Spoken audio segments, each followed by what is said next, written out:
Now we head to Washington with Ginger Chapman, a lawyer and political analyst, to dissect the legal and strategic reality of the Rubio doctrine. Thank you, Ginger, for joining us. Yes, it's a pleasure to be here with you today, Reham, and greetings to your viewers and your guests.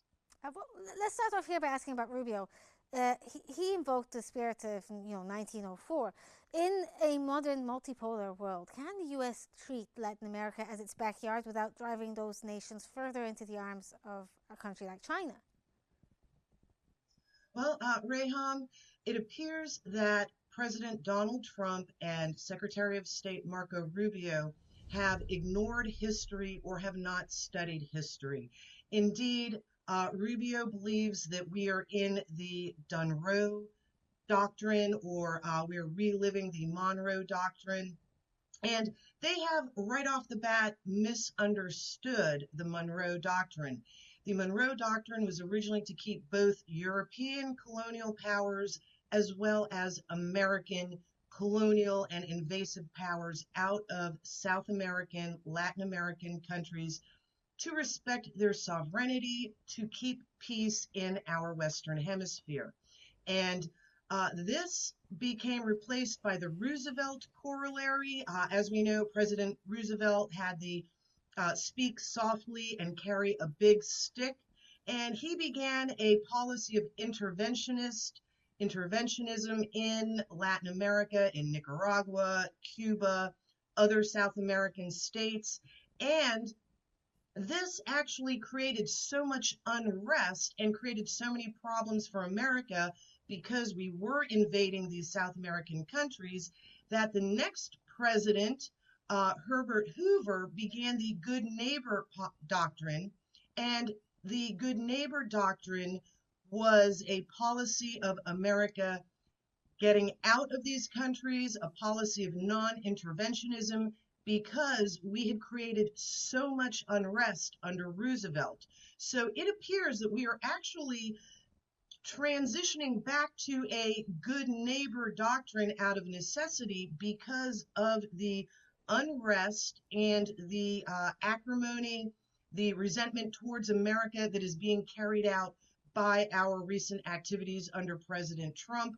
A great example is at the beginning of Trump's second term, we took control of the Panama Canal. Mm-hmm. This has angered China. We actually had to squeeze out Chinese corporations to retake both ports on either side of the Panama Canal. This has antagonized our relationship with China. We now want Greenland. We essentially want the Western Hemisphere from Greenland to the Panama Canal. And President Trump's recent demands on the Gordon Howe Bridge leading from Canada to Detroit is another Yes. example of America's expansionist territorial imperative, Which kind of where brings on the we next are idea here. I mean, Trump is talking about compensation, basically, from Canada for the bridge. Can he legally actually do this and take unilateral amendments when it comes to international infrastructure? Is this something that he is allowed to do or can do, I suppose, especially with a country like Canada? What has been truly remarkable with President Trump, at least the first part of his second term, is other countries and individuals seem unwilling to stand up to him. And in one sense, this might be viewed as a good thing. However, unconstrained, President Trump is leading us into situations that we cannot easily get out of, and situations that will damage the United States. For example, we are becoming boxed in our relations with Iran because of President Trump's belligerent statements.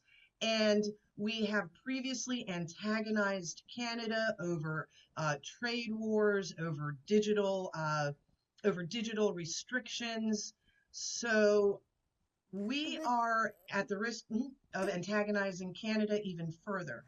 Well, the question here, I understand Venezuela or other Latin American countries that may be less powerful, poorer countries, but can President Trump afford to provoke a country like Canada? I know Canada is not as obviously as powerful as the United States, but it's still an economic power. And Trump has treated Canada as though it's our backyard, Yes. not as though it's a sovereign country in its own right. And other examples, like saying we would like to annex the Alberta oil and gas producing region as our 51st state, his earlier talk about annexing all of Canada, and his derogatory comments that Canada cannot protect their Arctic boundaries against China and Russia. Hmm. And this is unnecessarily antagonizing Canada, as we saw from their Minister Mark Carney's journey to China a few weeks ago, where he made overtures toward China, almost as though he was asking for Chinese protection from American aggression. And we did see Trump responded by stating if Carney invites Chinese bases into Canada, then Trump would take an even harder line. So we see that Trump is antagonizing our northern neighbor because he believes that Canada is powerless, that we can tariff their dairy products, their lumber, their exports to the United States. But what we are seeing is that the rest of the international community is resisting this. For example, increased trade relations between Canada and China. Most dangerous for the United States is China selling their U.S. treasuries and purchasing gold. This has the effect of diminishing the value of the dollar, in reducing the use of the American dollar as the petrodollar for international trade. This will harm the American economy. Many of our economic analysts are saying that late in 2026, the results of America driving other countries into alternative commerce and economic arrangements is going to start affecting the American economy. Yes. This will weaken our dollar and cause inflation. At the same time, we may experience energy and gas inflation from our hostilities against Iran, the possible closing But of the Straits of Hormuz. Mhm. if we could talk about, I mean, you talk about gas and energy there. Now, obviously, President Trump took out Nicolas Maduro and has set up a system basically where the revenues from the Venezuelan oil is being funneled into what is called a U.S. supervised fund, I suppose, based in Qatar. Do you think that this is a model or a way to stabilize the situation in Venezuela, or it's just a new blueprint, I suppose, for financial colonialization of a country like Venezuela? This is indeed financial colonialization, Reham. You are absolutely accurate on that. However, these arrangements to sell Venezuelan oil, put the money in a Qatar bank account, this is highly unusual. This alarms the American people. We want accountability. We want to know how much money is coming in and how is it going out to repay Nicolas Maduro, to support the faltering economy of Venezuela, which the economy in Venezuela and Iran are only faltering because of American weaponization of economic measures, Hmm. American embargo, sanctions, and economic restrictions on these countries has been a form of warfare. We weaponize the economy in order to impoverish the poor people, the This is also working true for people, Cuba, isn't it? make exactly. We make them suffer and hope that they will overthrow their governments for us.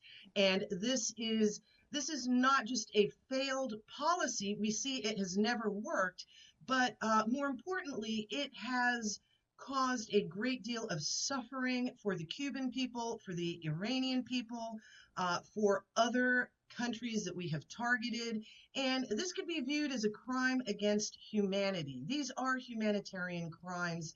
This is a failed policy. And as we see, one other historical note, when Herbert Hoover and when Herbert Hoover had to replace the Roosevelt corollary of speak softly, carry a big stick, invade and intervene in other countries, our good neighbor policy had to replace that because we were expending so much military might, lives of American soldiers, expending money with no return, that this was damaging the United States as well as the targets of our interventionism. Out of necessity, we had to change. And this is the point we see the world at now. The world is rapidly changing, conditions are different. Other countries are entering into global alliances, not just to ease trade or security arrangements, but as a reaction to the United States' increased hegemony, not just under President Trump, also going back to Biden, and even surprisingly, Obama and Clinton. And this is because our deep state, our big money donors, uh, Israeli lobbying, but Yes. especially our CIA and deep state have essentially taken over our American government. And there's an expression, no matter who you vote for, you get Tom McCain. This is because the American people are seeing that no matter who we vote for, our CIA, our deep state, Yes. the CIA and Mossad and MI6 essentially drive America's foreign policy to Yes. the detriment of America, and this is changing. We're seeing increasing unrest on the streets of America. We're seeing our international relationships fail, and most importantly, we are seeing President Trump uh, flail about trying to restore American hegemony. This is a losing battle. At Yes. some point, Trump and Secretary of State Rubio must face reality. Well, thank you so much, but we're out of time. Thank you, Ginger Chapman, for joining us this evening. And tonight we've seen the high cost of association and the high price of preeminence. Whether it's Keir Starmer trying to survive the darkness of his former ambassador's ties, or Canada trying to open a bridge to its largest trading partner, the theme of 2026 is clear. Geography is destiny, but judgment is survival. That's it for In Focus. I'm Ram Morsi, and we'll see you tomorrow.